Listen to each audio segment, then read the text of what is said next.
Welcome to RecLess, a podcast making people smarter and more knowledgeable about parks and recreation.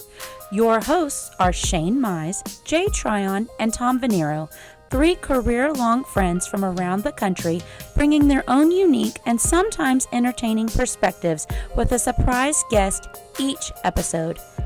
This is RecLess. Welcome to RecLess, everybody. My name is Shane. My two buddies, Tom and Jay. How you doing today, fellas? Doing great. I'm good. I'm excited to be here. Almost thought you were going to say Tom and Jerry for a second. The cartoon. Yeah. Man, your I parents never thought ruined about it. that until We you were said so close. So close. My dad's name's Jerry. Was named Jerry, and So y'all were Tom and Jerry. We were. That's great. Nice. Well, we've got a great guest today. I'm super excited. But as always, I want to talk a little something. First, I was going through some old photos on Missouri City's Facebook page. I was looking for. It's funny. I used to do some crazy stuff, and we did a porta potty placement for Father's Day in all the parks. And one of my marketing campaigns was sit on your throne, no worries on Father's Day weekend. And so some of our parks that didn't have restrooms, we put porta potties in them so all the fathers could cook out and have a lot of fun there. In our little YPN chat, someone posted a photo of a portable restroom, and I was trying to find our marketing from years ago. Anyways, while scrolling through Missouri City, one of my old employers' old Facebook page, I saw so many really cool moments where my kids were highlighted, or my kids got to experience something that they wouldn't have gotten to experience if I wasn't the rec superintendent at the time. And I've said previously to folks that this is a career of service, and there's no brick and mortar building. There is no Mize tire shop that I'm going to pass on to my kids. It's just a legacy of service. It is the moments that they got to see the fireworks getting set up. It's the moment they got to ride in the vehicle with Santa on the parade. It's the things that there's not a brick and mortar I can pass along, but the memories that I get to pass along. I've always lived in the comfort of knowing that that was something really cool. So that's my question. Looking back at those old photos reminded me some really cool things that my kids got exposed to. Y'all have kids, younger kids, but is there anything that y'all already been able to expose them to in our industry that they wouldn't have gotten to experience if their dad or mom were a banker or a school teacher or whatever? Let me start, because Jay, you've got a lot more experience with this, at least 9 more years, if I'm not mistaken. Is that? Yeah, I've got a 3-year-old and a 16-month-year-old, right? So we'll just say it's a little too early for the 16-month-old, even though she's had some experiences. Yeah. But for my 3-year-old, for Jack, you know what it really is? It's right now for him, because he's 3. It's the behind the scenes portion of all of it. So yes, there's some access, or he's going to be able to do a lot of these programs and participate in events that some people might pick and choose or not have the time to do all of them, where, you know, he kind of is going to be forced to do it, I guess, even though I'm sure he'll enjoy it. But that'll be a part of our life, right? Like, our family will be going to these events. But I've got some really great fond memories of the behind the scenes types of things. So for example, we've got an event room like everybody has, where maybe they have people eat, or you might have an entertainer, you might take the seats down and do a movie, whatever it is. In that same space, we have a kitchen area and these, you know, some stairs and some places that I would say are off limits or are restricted to the general public. And this is like a year ago, I'm recalling, as a 2-year-old, he just gets such a kick out of like walking back into those spaces, into that kitchen space, because daddy's walking back there. Mm-hmm. And, you know, and people know daddy. They're saying hi to dad. Yeah. Exactly. It's very special to him.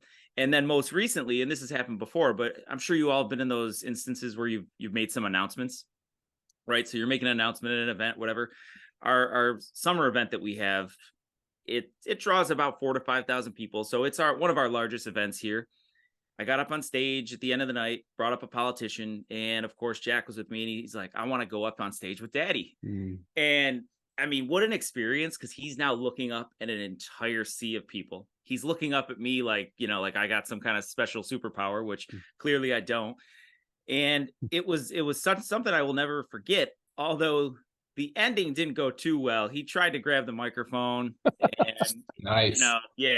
that's some pretty expensive equipment that was not ours. So That's like those NBA players' kids that they interview them after the game, and the kids are always messing with the mic or whatever. oh yeah, That's yep. funny. But And some of those moments are awesome. Yeah. Yeah. That's really cool, man. Yeah, no, that's neat. I think from an event side, it's always cool to have someone like see you on stage or want to be on stage, and obviously like they're going to take the limelight for a little bit, and that's exciting for them. I would add from my years with being in the industry with my son, because he's older, he's 10. My daughter is almost 2, so like Tom said, I don't have the pleasure of having a lot of experience with her yet, but Noah has been a playground inspector / like aficionado. So when I was the director in Indian Trail, we were building new parks, new playgrounds, and I was always bringing him along to like obviously ribbon cuttings and opening ceremonies, and he would come with me to check on playgrounds that are being built in the moment. So he was seeing them before they were done.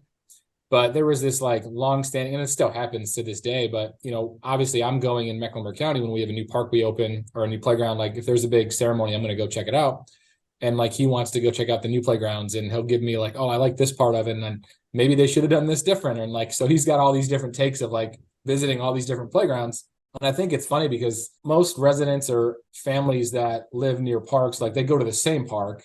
Whereas like I'm going to get in the car and we're going to travel, like even if it's in Charlotte or outside of Charlotte, like when we go on vacation, like we're hitting up new parks. Like I want to check out new parks in different cities.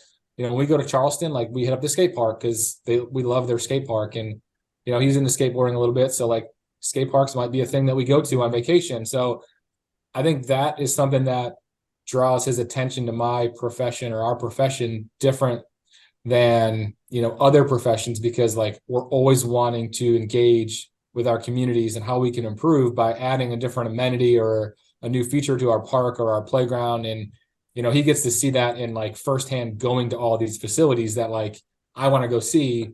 So he's been to, I can't imagine the number of playgrounds he's been to at his age versus like an average 10-year-old, like goes to the same playground every weekend, where like we go to 5 different ones every weekend. I just want to add one thing to that too, Jay. They're almost like, I'm looking at Jack anyway. He's almost like our little test consumer, for a lot of what we do. And my former director, Mike Curley, in the town of Chili, and Shane, you've met Mike before. Chili. In Chile, yes, the town of Chili, pronounced Chili. Mike's kids, when I was there, were like 8, 11, and 12, and then, grew a couple years. So I got to see that from that perspective of older children. And I've always worked with the older children, but not necessarily the younger children. So having the younger ones actually has opened my eyes to services that we don't even have for younger ones. So we had these preschool play groups, just another example. And we're like, wow, this is kind of dilapidated. We've got a couple spaces. They're very out of date. And now I've got a 3-year-old, and I feel this obligation to my children, but also the other children in the community. And so when we did this big renovation of a preschool play space, came out amazing.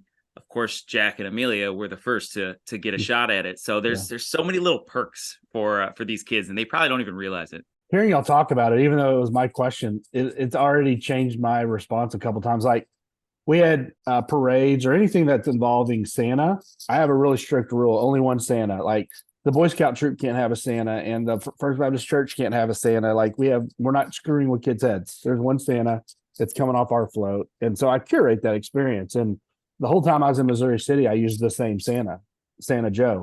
And this dude ran a petting zoo for most of the year, but during Christmas time, he was a very bookable Santa. It was very popular. But the whole time I was there, I booked him and just made sure we had him every year for the parade and the event.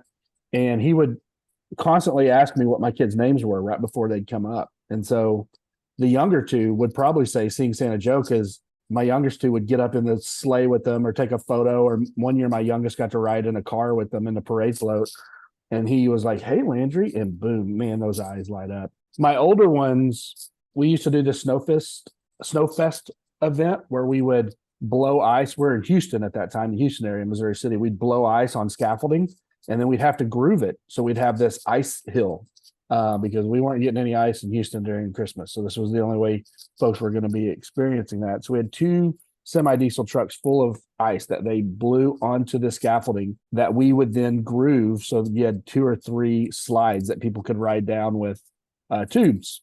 Well, they needed people to groove these slides. So I'd pull my kids out of school and people would wait in line all night to ride that slide once. And my kids, that event once, and my kids grooved the slope. So they did it 30, 40 times, you know what I mean? And so that's an experience they wouldn't have gotten, otherwise. So there's some cool stuff like that. Also, my son Gib, my oldest son, he was the first to hop on a zip line. I've thrown this idea of having a zip line across the park.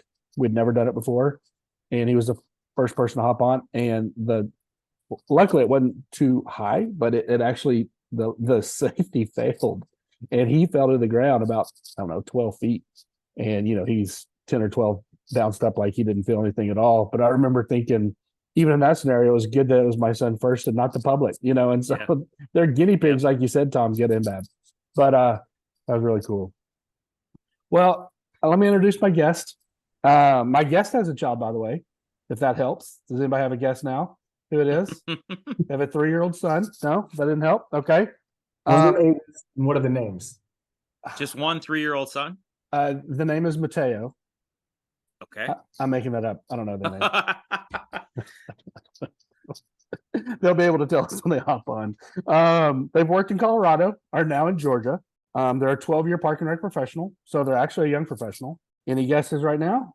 Not Academy member. Sorry to break the streak. No guesses yet. Their first job in our industry, they were a camp counselor at a zoo.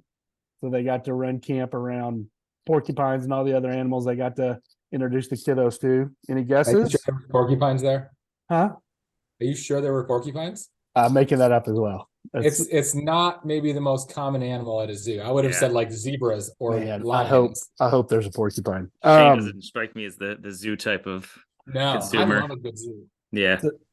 Come on. It's just animals behind a cage. Don't know what to tell you. You've seen one, you've seen them all. But we'll move on. State and national presenter, nothing. A consultant right now. They're in the consulting world. These are the last 2 hints. I don't know what to tell you. Do you have no guesses yet? Sad. No. They are my pen pal.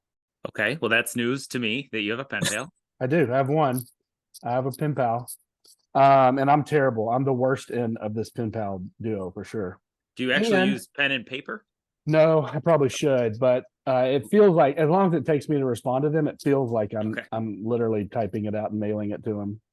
And I am calling them, and I think y'all would agree, the queen of podcasting. Think of all the female podcasters in Parks and Rec, who's a consultant with the I can think of one, but I got an idea, but I also Becky, do you want to unveil? All right. There she is. Becky Okay, Dunlap, so that was from BerryDunn. That was my guess. I was in Georgia. I didn't either. And I was going to ask if you worked with this individual recently. I thought she was in Colorado before our conversation today. Yeah, I would have guessed Colorado, yes, but I didn't know about Georgia. So, what's up? We had you stumped. Welcome. Thank you. Welcome to the pod. It's good to see you guys. How is it being on this side of it? How many times have you been interviewed in a pod? This is my 3rd time. Oh, man. 3rd time. All right. She's a pro. 3rd time's a charm. I'm still nervous though. Isn't it funny? Like you come on as a guest and you're like, oh my gosh, I'm nervous. Yeah. Also because I thrive off of preparation. And so being on the other side and like, you guys don't know who's on the other side. You got to come up with questions on the spot. That's tricky. And then answering them on the spot is tricky for me too. So it'll be fun. But, your son's not named Mateo, right? No, that's what I was about to say. I need to clear some things up. Yes. Yeah, appreciate that. No, Mateo, nice name, not my child's name. My son's name is Phoenix. So he's almost 4 and definitely the love of my life besides my husband, but it's just what my world is revolving around right now. So y'all were in Arizona last year for conference. Was that a unique experience for him? Did he see his name a lot and be like, what's going on? Yeah, there was so much hype too. Like we're going to Phoenix, Arizona, Phoenix, and we're down the Phoenix airport, and we had to buy all the gear. So now he has a bunch of stuff with his name on it and stuff. Cool. Yeah. So and that's the perk of being like a consultant in this field. And you guys were talking about bringing your child along and like all the things you get to see is like traveling, seeing new places and just exploring new parks. Like it's just that's the biggest perk on my end. But one more thing to clear up, porcupines. Nope. Jay, you're right on. Porcupines is not. No, they don't do that because porcupines have unbelievable. Yes. Yeah. You can't it couldn't be more dangerous than a lion. You could have picked so many animals. Like, oh my gosh, I can name probably 20 animals on the spot that every single zoo in America has. And you picked the one animal that nobody's ever seen at a zoo. Y'all know I'm not good at this stuff. Y'all know that.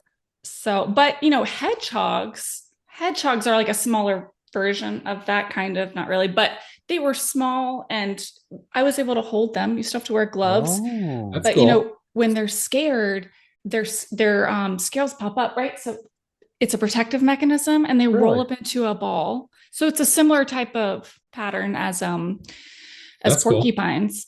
Cool. Almost like an armadillo. Yeah. So if you were nervous coming into this, I hope that nonsense that we went into before all this eased that tension for you. It did. And also just the fact, because I was just listening to Nilay's episode, I'm like, oh my gosh, I really hope we don't get talking football because like that's not really my thing. And I'm like, I don't think I could keep up a conversation about it. So now I know that's not the direction we're headed. Oh, we're good to go. I'm feeling good. This is just porcupines. Yeah. So let's talk question number one. You at one time were a partner professional and you transitioned into the consulting side. I think that's something that sooner or later, probably everyone in our career at least thinks about. They may not ever actually make that transition, but they may go to conference or see someone on the consulting side and say, I wonder if I could do that. What was that transition like for you? It was nerve-wracking and I didn't feel like I was qualified. Yeah. Frankly, I mean, like, so I'm 32 right now and I got into consulting when I was like 26, right? So you can imagine I'm completely like honest and transparent here. So appreciate the opportunity.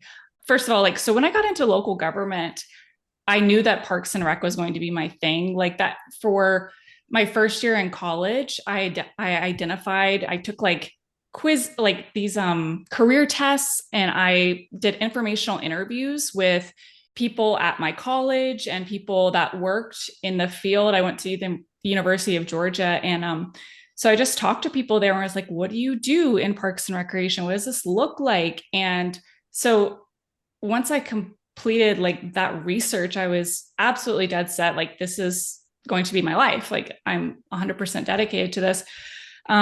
Worked in college, worked after I graduated in Athens, Georgia. And I was like, this is my thing. I set a goal for myself really early on to be a director within 10 years. Like I was good with being for a small town or something like that. But I was like, director is where I want to go. After about 3 years of working in Athens, I decided like, I want to go where the best of the best Parks and Recreation is. And so in my head, like no one told me this, but in my head, it was Colorado. And so I moved out there. It's one of those things that you do when you're in your early 20s, like you just pack up everything in your car, you leave the past behind and go out there. And so me and my boyfriend, now husband at the time, we traveled out there, didn't know anybody. I didn't have any connections at all. And I just felt like, I'm going to make it work. Well, I did not make it work for 6 months. Like wow. I babysat, I worked I thought for a minute, I'm like, maybe I can do something related to recreation. Cause I was submitting applications all day long. Like nobody was calling me back. Turns out like you actually have to talk to people. You can't just submit an online application. It's weird. It's weird. A tough state to crack, isn't it? It really is. It is. Yeah, it really is. Yeah. Colorado is very competitive in that way too. So anyways, I ended up connecting through the past director that I worked under with Chris Strapinski, who was the founder and CEO of Greenplay, right? Mm-hmm. So again, just like things that I've picked up along the way and validate is definitely about who you know and the relationships that you build. So when I talked with Chris, of course, it wasn't like, oh, well, you're qualified, come on over. Mm-hmm. But it was the start of a relationship where I started doing little things, research here and there, showing up to their quarterly retreats. And she actually helped me get my first job out in Colorado, working in front desk at a recreation center for City of Boulder. Loved my time there. And like 9 months after I got there, opportunity for promotion to supervise that facility, start managing more, complex things, supervising the people there. And I like any challenge that I have, any problem that there is, I love fixing things. And so that was kind of the direction I chose. But eventually I kind of realized that maybe I need to explore other waters because, and it's probably just a personality thing, maybe it's a generational thing, but I found myself becoming very impatient and frustrated by the systems in local government that don't always support what is best for the community and also for staff, because there are limited resources. Decisions get made in very complex and sometimes slow ways. And at the time, it became more frustrating to me and I didn't understand it yet. I feel like I have a better understanding of it now.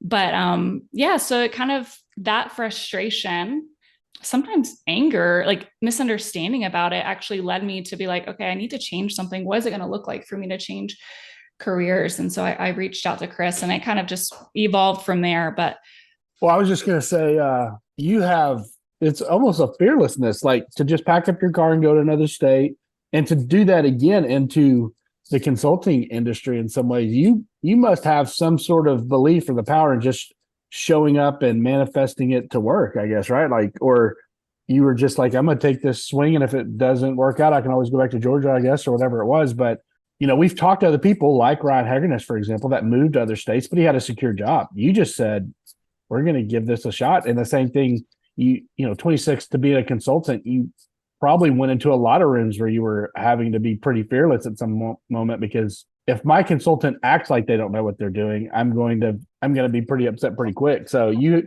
had to fake it till you made it. If you didn't really believe it, you almost had to convince yourself so you convince everybody else. Is that true? Yeah, it's definitely a mind game, right? And like that's the biggest thing that I still have to remind myself of is like it's all about the story you tell yourself, right? And so that's really what I've focused on. And the more I focus on like my own professional development and my own mindset and how I choose to look at things, the better off I am. And I think the more that people feel like, okay, yeah, Becky can handle it, she's got it covered. But I also want to say that maybe it's a confidence, but maybe it's also a little bit of recklessness that happens like in your early 20s, right? But then, and also part of it too is maybe some of it is privilege. Like I'm a white woman and I have a bachelor's degree, so I just want to acknowledge that too, that, some of it is, I guess, a fearlessness. I feel fear, Right. You don't let it control you. Yeah. I just keep pushing through it. And that's like, going on stage, presenting, doing the podcast, all of that. It started with fear, but it also started with like curiosity and like just wanting to know more. And those are some of the things that kind of guided me into consulting and what keep me happy today. So you mentioned fear, which we talked about in a couple episodes. Just like I remember when we were talking with Katie Keller, we talked about like the fear of failure. There's like different levels of it. I think you mentioned it, obviously, like you might have had it and felt it internally, but you're not going to show it, which is phenomenal because as leaders in our profession, or maybe any profession, like it's okay to be scared of something. It's okay to have some fear going into a project or a situation, but obviously you want your team to know you're confident and you can handle it. Has there been any specific projects that you've gone in and you felt like, I don't have any fear of this thing, I think I'm going to do a great job. And then all of a sudden, like you're in something totally different. And you're like, whoa, this is not what I expected. And then the fear shows up in a different way. That's a good question. I feel like that's happened more recently than it did at the beginning of my career, right? Like, first of all, I think that there's a perception that like consultants think that they should know everything. I'll say it that way. Which is a very weird position. Like I don't like that at all, because I feel like part of it is being able to listen and observe and then putting that into a way that makes sense for, the community and for the client that we're working with. I've had to change my mindset around like, what does it look like for me to be successful in this role or in this situation? And a lot of times it's just about like, how do I respond to feedback, or how do I respond for this new problem that's come up? An example, you're talking about a time when I thought I had it figured out, right? So like we've started to do this really cool mobility data where we're analyzing everywhere. Every time you go to a park, Google pings you and you're like, this park has this many visits at this time, and it can start to analyze data. I think it's awesome. And so I was presenting like a final report, my research that I had done for this. And like, I had spent so much time and effort. Like, I just felt like I poured my heart out into it. And they just like, it didn't land. Something about it didn't land. And I found myself kind of like, I can either get defensive and show that like I'm visibly upset by this, which is like, I'm human, where we all have those times, or like I can just like accept like this is just part of it. It's part of continuous improvement. I mean, I think of times too, it's like where you stand in front of a city council and you think it's going to go one way, then they throw a question out and it just like throws you off. And that's one of the things I was saying at the beginning, is like, sometimes I'm just not great at thinking on my feet. And some people have it and some people don't. And then sometimes you just got to work really hard at it to put something out there and continue to learn and improve. I mean, I don't know if I have it beyond those examples, but I just think anytime that there's a situation where I feel like I've failed, which honestly, like it feels like a lot when you're doing things that scare you, I just try to like ask myself two questions, which I think this is actually from like John Maxwell or something, but it's like, what did you love about this experience? And what did you learn from this experience? And those two things really help guide me. It's like, it's not asking, well, like, what did you do wrong? Or like, what could you have done better? It's just like, what did I love and what did I learn? And then you just move on and try to do the next thing.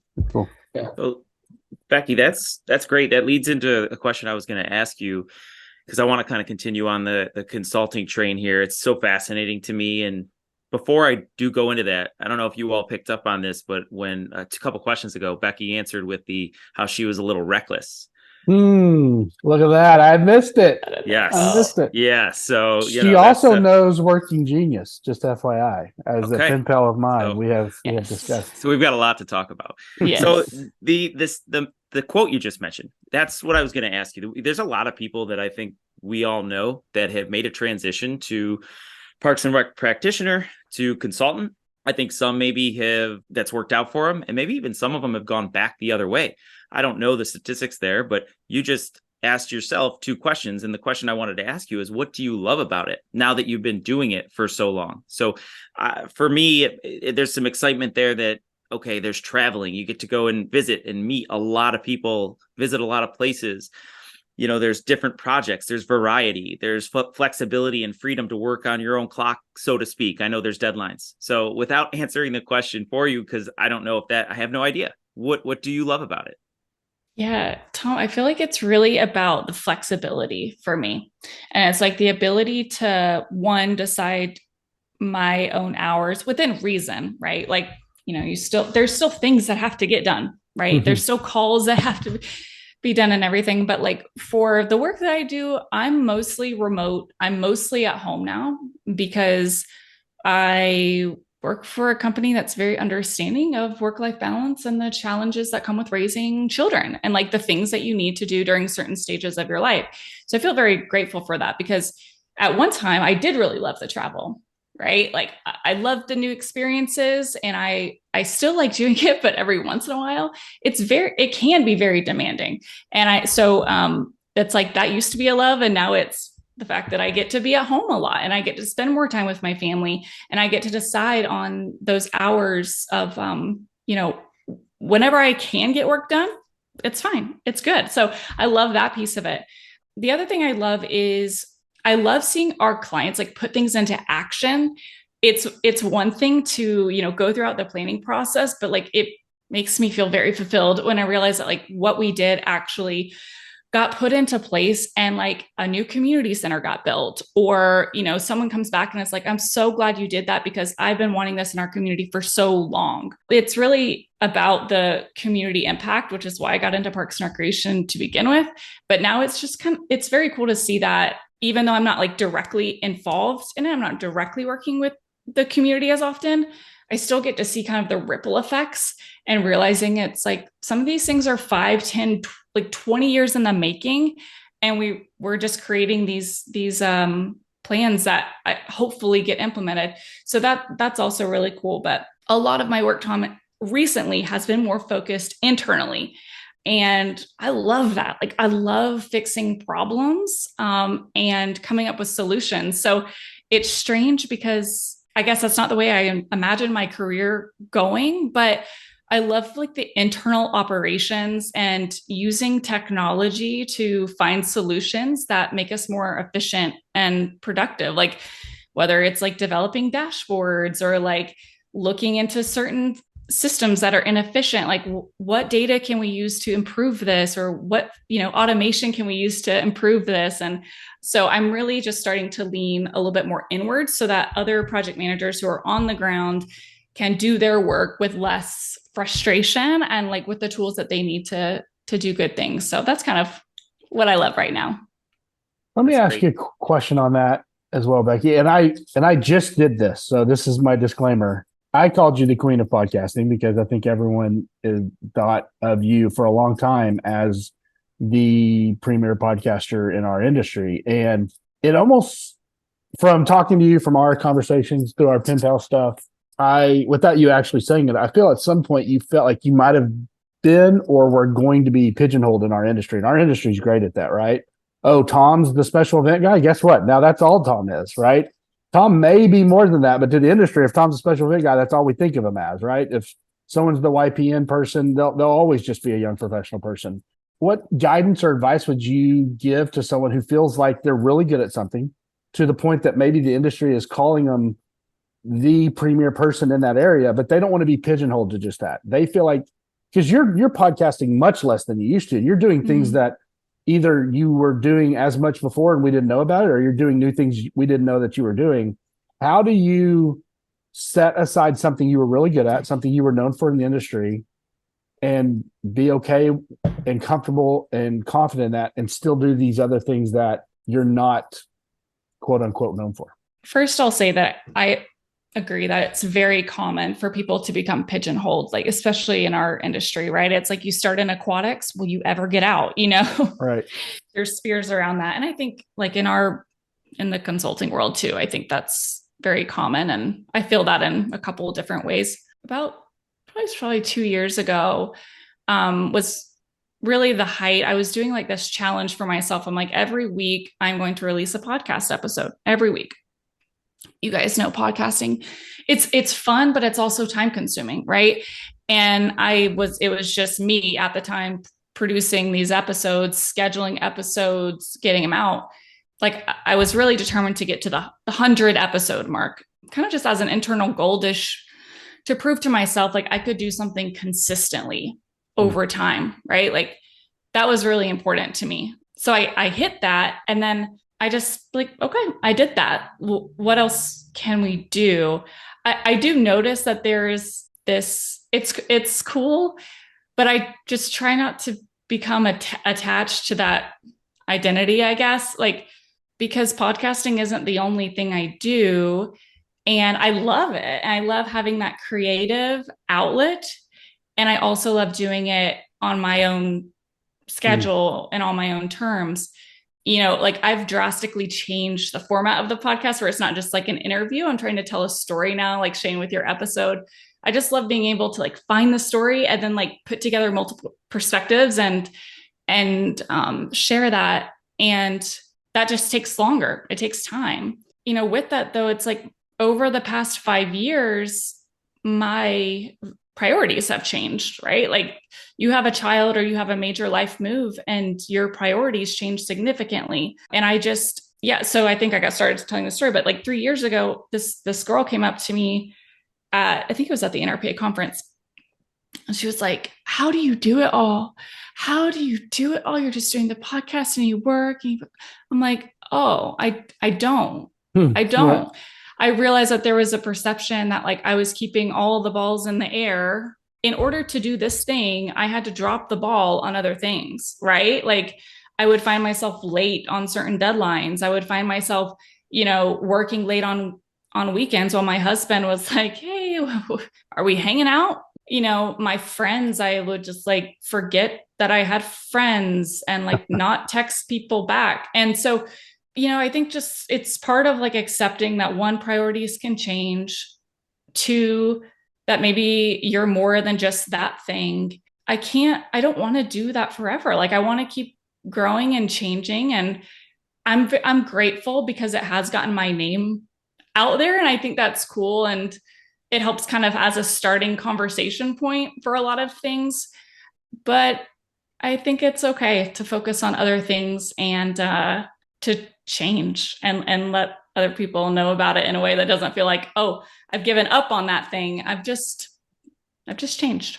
So Becky, quick follow-up to that. Has there been any projects that you're working on or have worked on over the last several years where something sparks a episode that you've previously recorded that, oh, I remember when I talked to so-and-so about that, like I want to go back and listen to that so that we can improve this agency based on a topic that they're looking to fix or, improve on? Because I'm thinking, obviously you just had 100 episodes, which is awesome. And you and I did one, I was one of your guests back in like 2018, 2017, somewhere around there. It was very low scoring.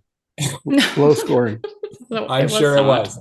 So, but just thinking like now that you're obviously like, you have a lot of conversations to pull from, have you had any situations where like, oh, I remember when I talked to so-and-so and like, we talked about that initiative in their agency, like, and you want to go back and listen to that or remember that? Yeah, that's a good point. It's hard to remember them all, to be very honest, right? Like I remember Jay's was about starting a recreation department from scratch, right? Like, and I remember kind of referencing that for a while. But I think one thing with podcasting is that it's very timely, right? Like you do an episode and then it's kind of about like what is happening today because things change so rapidly. It sometimes can be hard to keep up, but so that's kind of one thing. That's me blaming my poor memory. But also the other thing is we have a lot of cool topics that I've covered on the show, and I'll find myself from time to time like sharing episodes back and forth. But I'm not great at promoting my own stuff, so I'll find other people actually sharing episodes either with their clients or like just with their network. And I'm always grateful for that because sometimes I'll just be like, oh my gosh, I forgot I did that. Or, I'm always surprised by sometimes the impact that some of those episodes have had. And I do remember like a couple of college professors took my podcast episodes and turned them into curriculum for their students. That's cool. That's really neat. Yeah. And I just like, whoa, I had no or lazy. One of the two. Wait, was it Tom? Did Tom do that? Yeah. That's funny. I gotta look up Tom's curriculum. Seriously. See what he's talking about here. Malcolm Gladwell talks about 10,000 hours, and if you do something long enough and you're exposed to a lot of things, and I think on the outside, I would have thought the 10,000 hours for you was the podcast, and eventually you're getting better at the podcast. But there are a bunch of ancillary things that come off that, right? You were involved in a lot of conversations that there's probably little opportunity for you or someone else to have done that if they weren't in the podcasting side of the world to have those 100 conversations organically and to get those people to say yes and give you that time is probably much easier if it's under the guise of a podcasting format than it would be if you're just reaching out and saying, hey, Jay, what are you doing? I just got a couple questions to ask you. You know what I mean? And so that's pretty cool that you were exposed to them that way. Well, one of the things I told you guys at the beginning, like when I was first trying to figure out if Parks and Rec was the career I wanted to get into, is I got the guidance to do these informational interviews, which is just where you sit down with somebody and ask them a couple of questions. It's very much like a podcast, without the recording. And you're trying to figure out, is this going to be a good fit for me? And I remember when I was working in my early 20s, I felt very lost. Like I had the 10-year goal, but I felt very confused about how I was going to get there. And if I really wanted to do that, what would that look like for me? I would reach out a lot on NRPA Connect, but I was kind of missing that substantial conversation and the ability to see people and to ask them like, do you really like your job? Tell me what you like and what you don't like about it. And so then it just kind of made sense to go into a podcast, and it was a great excuse to gain all of this knowledge and I think wisdom, right? Like I'm very, very lucky to have all the amazing conversations that I have. And I feel like it's been just a good learning opportunity. And so for that, I'm grateful. And I would always say there's more than enough room for more podcasts, more videos, more resources like that. I mean, I'm glad you guys are doing this too, because I just think it's needed. We made it to number 11. Well, I was just going to say, we're very close to 100. So being at 11, and ironically, what I really love about this podcast is that a lot of our conversations just seem to flow. And then we have these conversations, and Becky, you just brought up something, and as luck would have it, it was going to lead into what I wanted to talk about. And that was, with a podcast like this, we're experimenting, right? So we're just doing this for us. It's been a really, really fun experience. I get to catch up with these guys, weekly, and we talk about something silly or something really serious and something that means something to us at the beginning of the show, and then get to have these great conversations. So recently, a couple weeks ago, I believe it was, we were asked to really late in the game fill in for a podcast session at the NRPA conference. They were scraping the barrel of the podcast community. Yes. I mean, we are as fresh as it gets, right? We are as green as it goes. But, our style is, as you mentioned, it's a little unique. We don't know who the guest is. We are kind of just flowing and ripping off of each other and following up on everybody's response and questions. On the flip side, for the guests, it's what are they going to throw at me next? So yours is a different style. And what we assume that this session is going to be is meant for people who want to start a podcast. They want to know what it's all about. And so can you tell us a little bit about, I'm going to ask you like 3 questions here. Okay. What were some of the pitfalls when you started that journey for you? What was something that was difficult? What did you enjoy most about it? And was there one interview that you were just blown away with that just, wow, this isn't something I expected? When does it start to not suck also? All right, question 4. You guys, your episodes are great. Are you kidding me? That's Shane, good. You're funny. All right. Well, so a keyword, which you said is experimentation. That is like a value of mine. And it's absolutely how I did this podcast for so long, is the ability to do little micro experiments and improve over time, because you're going to be a very different person and podcaster from the first episode to 100. A couple of pitfalls I have. One is feeling like it had to be perfect. I'm so grateful because podcasting took perfection out of me, because it's so public that you put yourself in somebody else's ears and you have no idea who's listening to you.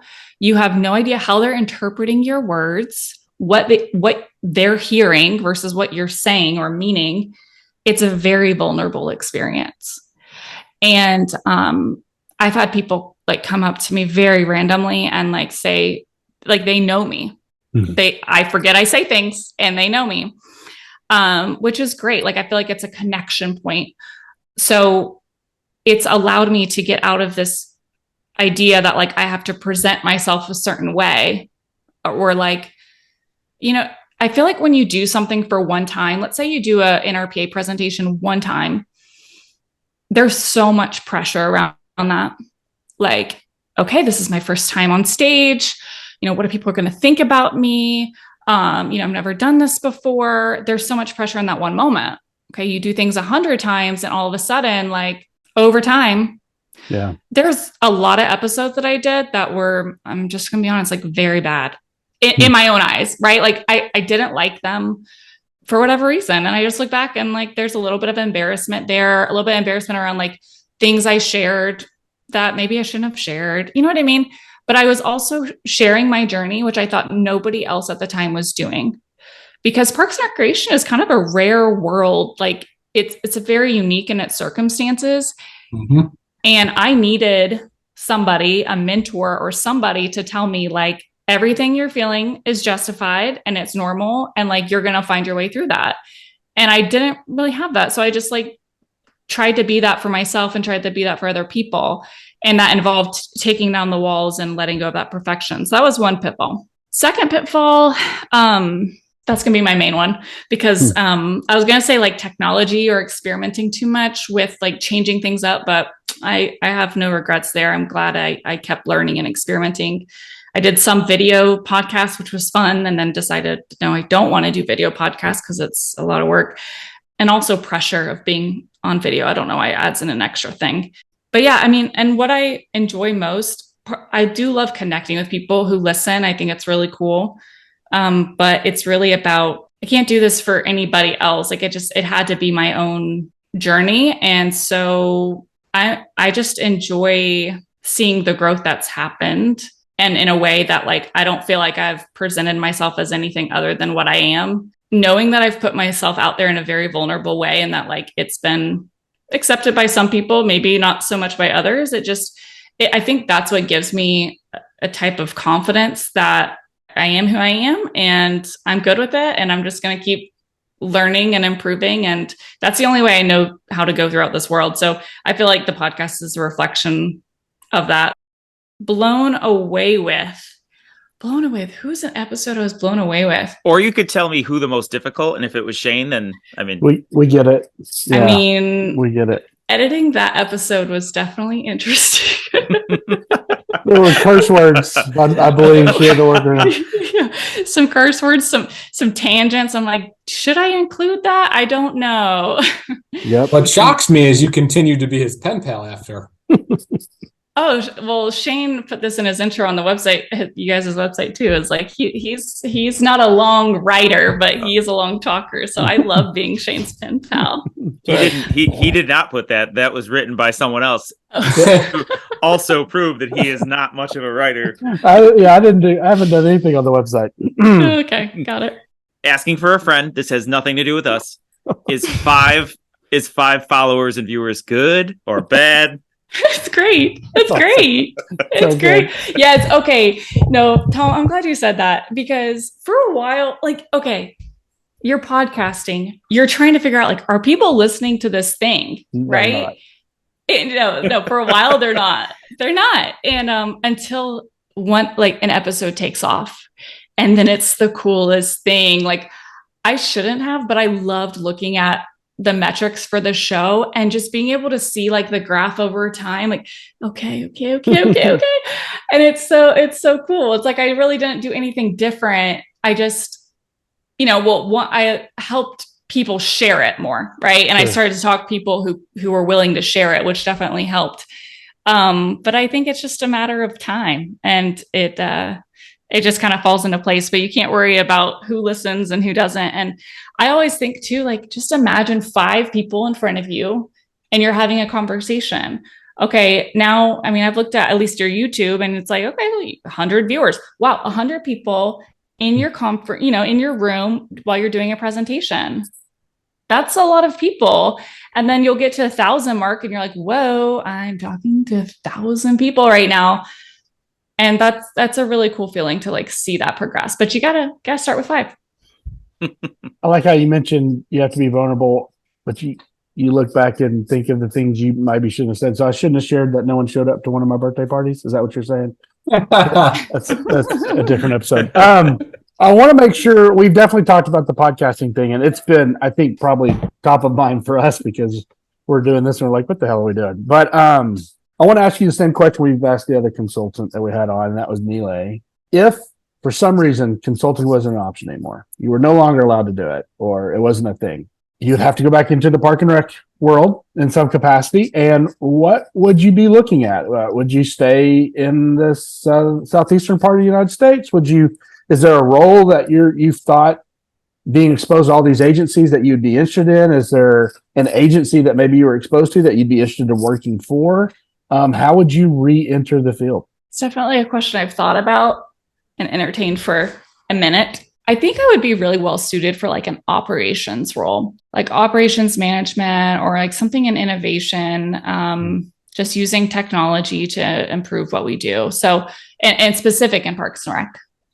If I had to, I don't know. I like where I live. The climate is great for me.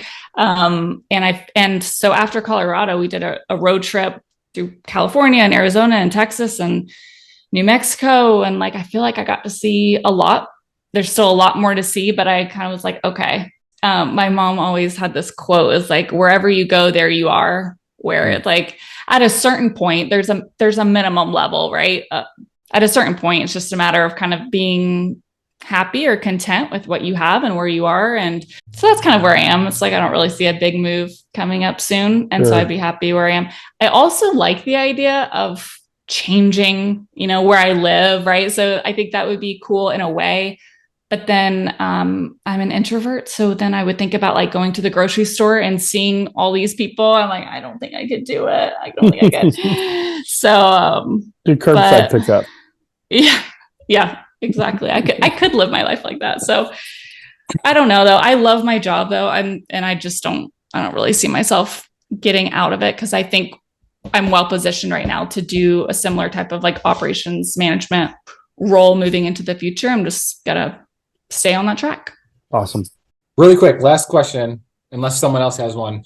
You mentioned earlier the perception that people might think that, consultants know everything. If you had like the opportunity to tell listeners, this is really like our goal. This is what we're looking to do as a consultant. And it's not that we know everything, but we obviously want to improve your organization. We want to evaluate things. Is there like one aspect that you would want everyone to know about from a consultant perspective?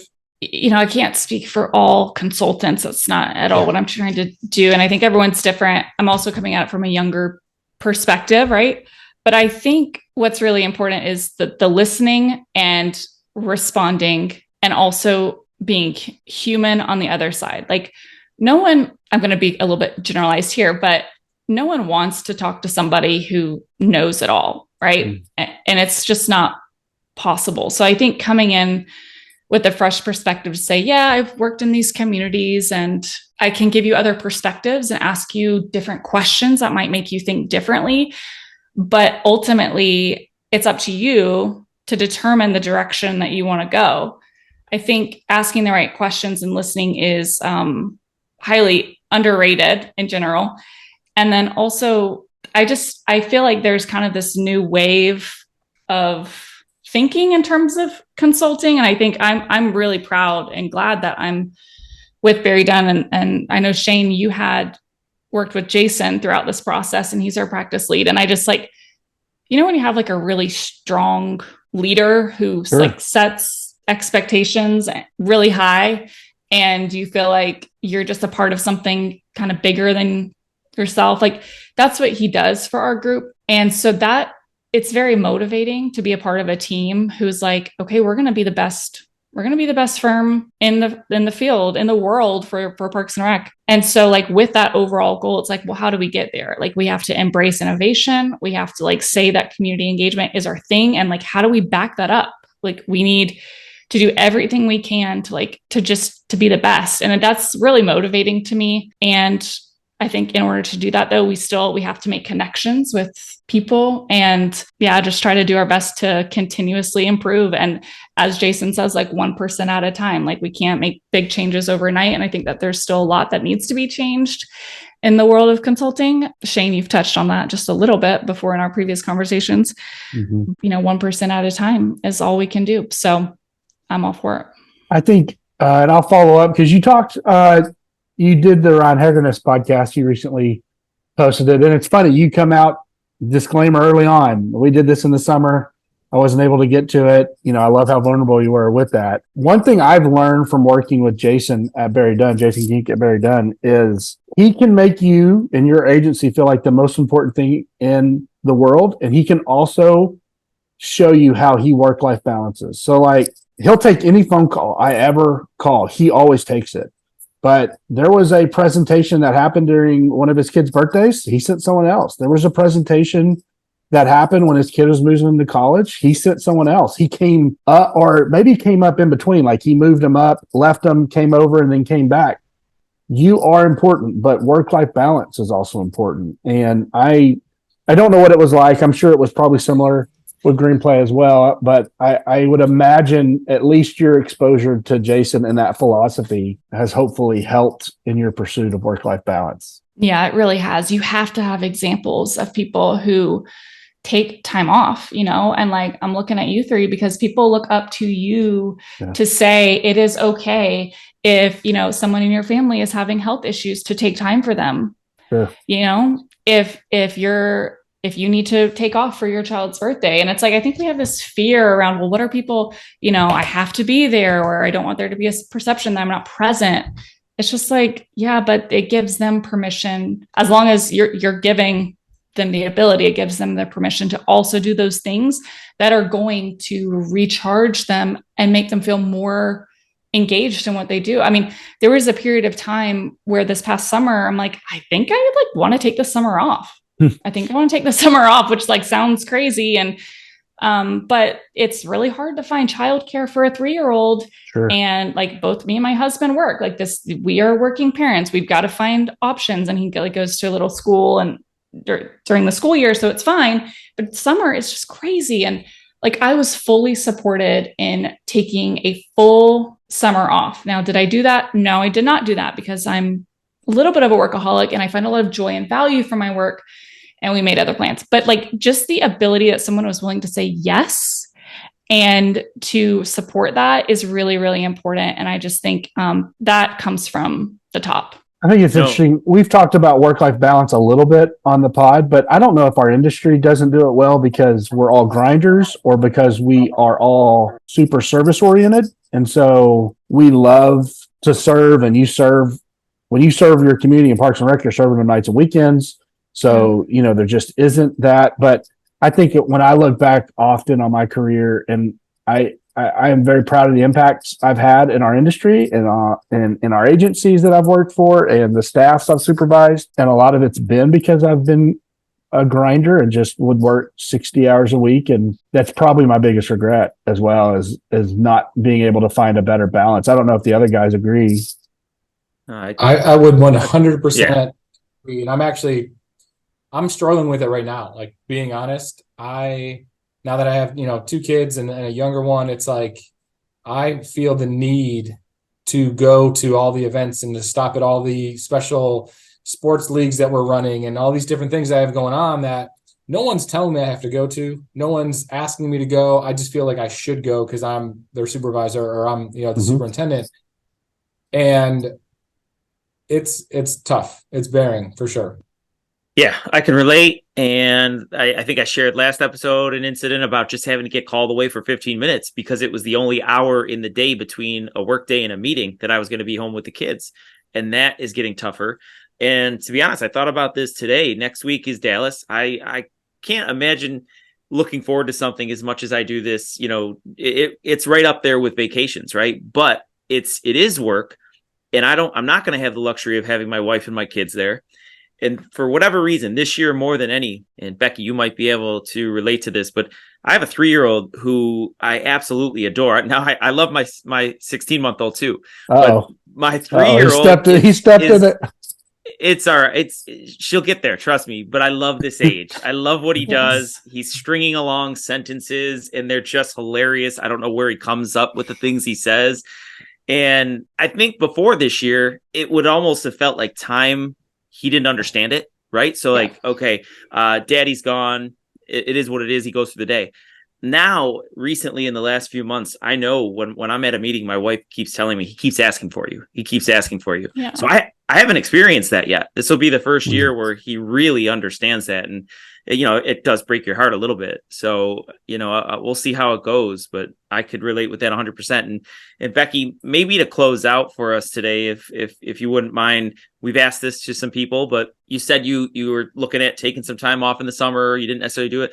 What does someone like Becky do for that work-life balance? What do you do with your family? What do you do for yourself to step away from it all, clear your mind, and, get out there, enjoy your behind the scenes or behind the work life? Yeah.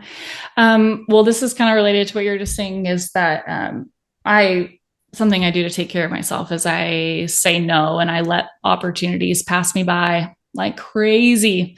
And I just believe that another opportunity will come my way, right? Like, it got to a point where I think it was probably like when the podcast was like, I don't know, at its peak or something, where like I was getting a lot of requests to speak, a lot of requests to do virtual things. And eventually I was like, well, what is all of this for? what is all this for? Am I trying to win some sort of contest that doesn't exist? Am I trying to win a race to somewhere that doesn't exist? The only thing that I need to worry about is like, am I happy on a day-to-day basis? Am I feeling good about where I'm going and how I feel about how I'm treating my family and how I'm treating myself? And I realize that at this stage of my life, I'm willing to sacrifice the career growth to prioritize my family. I don't know if that's going to change. That could change in 2 years. It could change when he's 18, or it might never change, right? And so I'm okay with saying no. That being said, again, that comes from a place of privilege. That also comes from a place of respect very much for you guys and everything that you do, and having to make that, because a lot of times you don't have a choice, right? Like I have the choice, you don't have the choice sometimes.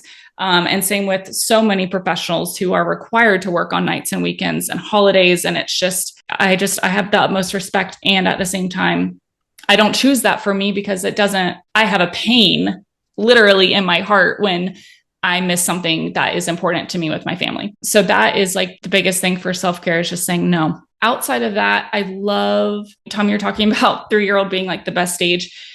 As he's getting to be almost 4, it's so much fun to like try new things with him. Like we have this electric bike that I love. Like he's on the back and I'm on the front, and we'll go around the neighborhood, and like right now we'll look at Halloween decorations, and like he'll just say the funniest things. And I just like love doing the simple, slow things in my life that I used to think were boring, but now it's just like I love them. I love going to local parks and exploring them. I love going to like our downtown area and just walking around. And I don't know. It's just I'm saying all this. It sounds really boring, but I just no, it's precious. It really is. And living in the moment it's very hard. And everybody I've talked to, except for Shane, I don't know, he's never said this to me, but everybody who I've talked to who has kids that are older and going, they say, don't blink. This is the best time. And I couldn't agree more.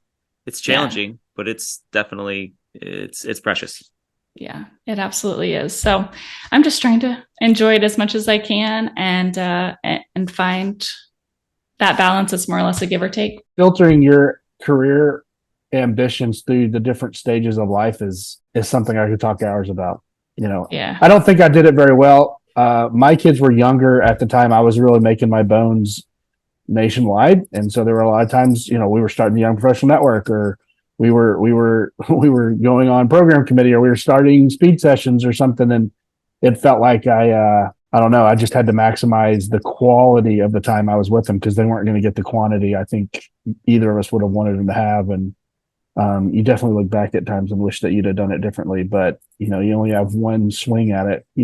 Thank you so much for being here. We're going to talk about you and let you hop off, but this has been great. Wow, is that what you do? Okay. That is. I forgot to tell you ahead of time, so we go after. That's too funny. Well, thanks you, Becky. so much for having me. Appreciate thanks, it. Tom. Thanks, Thank Jay. you, Becky. Bye, Thank you. Shane. That was See great. you later.